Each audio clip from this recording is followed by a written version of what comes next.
Usually when you do any kind of, area or room, you'll want your vanishing points to be off the page somehow. So usually if you have them directly within the page, and everything gets a little bit too close together and it can start to warp. So it's good to have them a little bit farther off the page. And especially when you do rooms, generally there's like a corner that you're going to go towards. Let's pretend that this is the corner of the room.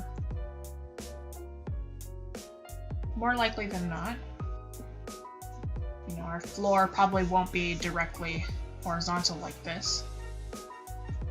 So using this single line, right, that we've chosen as our corner of the room, again, it's probably better not to have it in the middle. You can go towards it using your vanishing points. Now, if you have some kind of line tool, you can definitely use that when drawing. To get this next part of the ceiling up, you're going to want to follow along this way. Find, the top point of that. Come back to these vanishing points this way. And then using the two vanishing points now, we have our floor and we have our ceiling. Because when it comes to an enclosed space, we have the obstacle of the floor and the ceiling. The issue that I always see a lot of people coming across is, how do I fill in this space? How do I make it look a little bit nicer, organize everything? Because you're digitally illustrating something, right? You have a lot of shortcuts that you can work with. Taking advantage of these shortcuts is not cheating, it's efficiency. It's learning how to get faster. Within digital illustration, learning these efficient points, will really, really help you in the future. It's something very easy that you can do, especially when it comes to a room. You can make out a floor plan. What you're doing is you're laying out everything, before you actually draw it in the space. Creating a floor plan first, before you do any of this, is a really fast way to do something, right? So let me actually just create one real quick.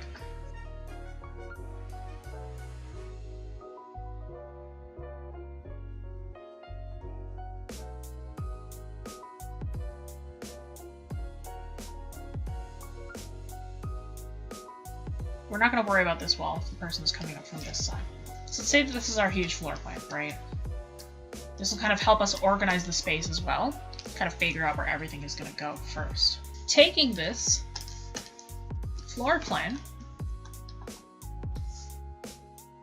what I could actually do is if I took, this kind of little concept that I have here, find this corner, and then warp my floor plan to fit the perspective of this room. Based on my floor plan, that I've created over here, now all I really have to do is just draw the verticals, right? Bring up everything from where I drew it. Of course, you gotta draw stuff back towards your vanishing point as well.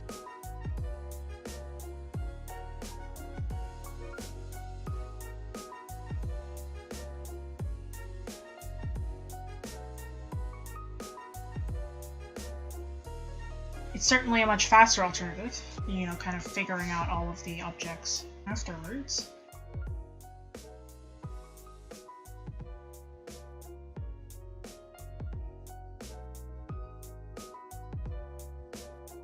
Right? Very quick and efficient way to get your backgrounds done, right? Making that 2D floor plan first, and then putting it into the space is a very fast kind of way to fill out a space very quickly, plan out how you want things to go, and it gives you a different perspective on how you want to place things in as well.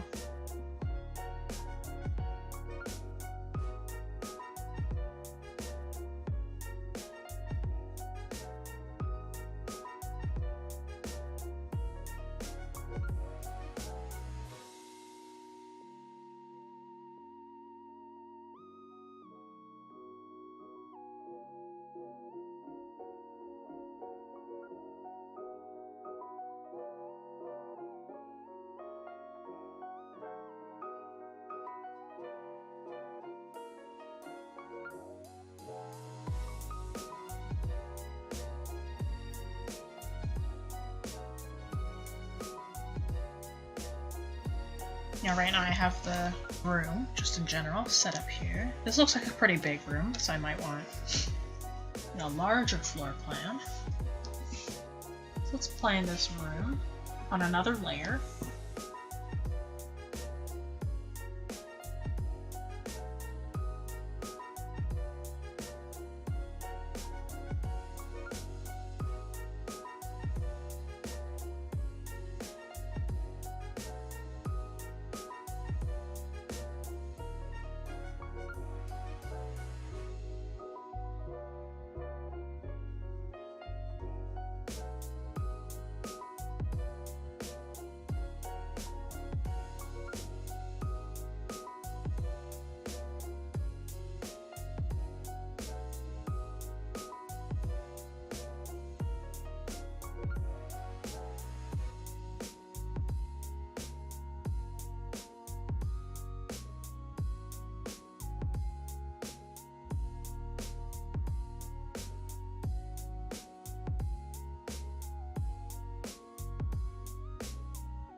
When you kind of have your floor plan layout, that's when, you know, you can take the corners, oh my god, and drag it around so it fits the perspective of your room.